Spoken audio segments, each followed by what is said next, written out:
Audio Jungle.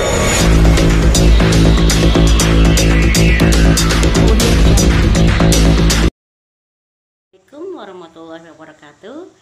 Semoga kalian selalu dalam keadaan sehat dan tetap semangat walaupun pembelajaran yang kita lakukan dilakukan dengan jarak jauh. Pertemuan hari ini kita akan mempelajari tentang teks cerita fantasi, yaitu menelaah struktur dan kebahasaan teks cerita fantasi. Pada pertemuan sebelumnya kalian telah mempelajari tentang mengidentifikasi teks cerita fantasi. Masih ingatkah apa pengertian dari teks cerita fantasi? Ya, cerita fantasi merupakan teks narasi berupa hayalan dan imajinasi. Ciri-ciri dari cerita fantasi diantaranya ada keajaiban, keanehan, dan kemisteriusan. Selain itu, isi ceritanya biasanya berasal dari dunia nyata dan dunia hayalan. Menggunakan berbagai latar, ada latar ruang dan latar waktu. Tokoh unik karena biasanya tokohnya tersebut memiliki kesaktian. Ceritanya fiksi, bukan kejadian nyata. Kebahasaan yang digunakan adalah menggunakan sinonim dengan emosi kuat.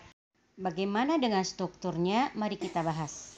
Kita akan membahas tentang struktur teks cerita fantasi.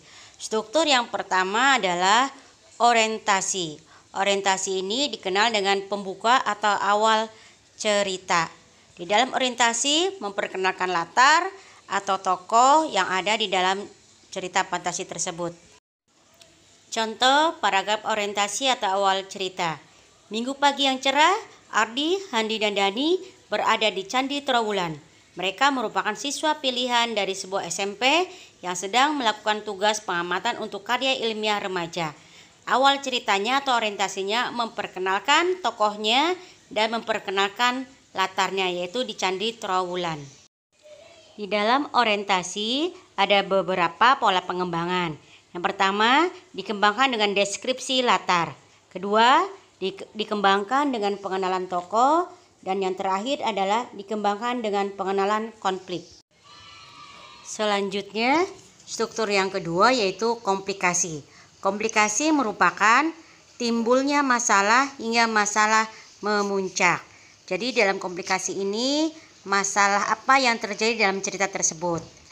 Ada beberapa pola pengembangan di dalam teks komplikasi. Di antaranya adalah pertama, dikembangkan dengan menghadirkan tokoh lain. Contoh yang kedua yaitu dikembangkan dengan mengubah latar.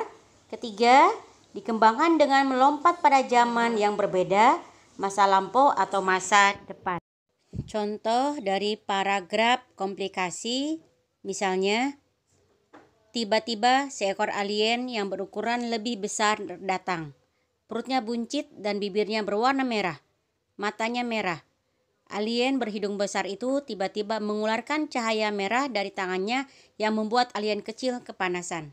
Paragraf tersebut termasuk komplikasi dikarenakan munculnya tokoh lain yaitu berupa alien yang membuat masalah terhadap alien yang lainnya. Struktur yang terakhir adalah resolusi. Resolusi adalah penyelesaian masalah atau masalah yang dihadapi oleh si tokoh, ada jalan keluarnya. Dalam resolusi ada beberapa pola pengembangan. Yang pertama, dikembangkan dengan lompatan waktu. Selanjutnya, pola pengembangan dari resolusi adalah dikembangkan dengan sebab akibat yang unik. Terakhir dari pola pengembangan resolusi adalah dikembangkan dengan surprise atau kejutan. Contoh dari paragraf resolusi misalnya, setelah saya menyebutkan semua perilaku baik yang pernah saya lakukan, pintu terbuka. Dan tanpa kuduga, saya sudah berada di depan meja belajarku. Akhirnya, Doni bisa kembali ke dunia asalnya. Paragraf tersebut dikatakan resolusi dikarenakan si tokoh yang tadinya dapat masalah, akhirnya mendapatkan jalan keluar dan dia kembali ke zaman aslinya. Lebih jelasnya silakan kalian baca buku paket yang bertema teks cerita fantasi. Ini Cukup sekian dulu. Semoga kalian bisa memahami tentang struktur teks cerita fantasi. Pada pertemuan yang akan datang, kalian mempelajari tentang kebahasaan yang terdapat pada teks cerita fantasi. Selalu sehat dan selalu semangat.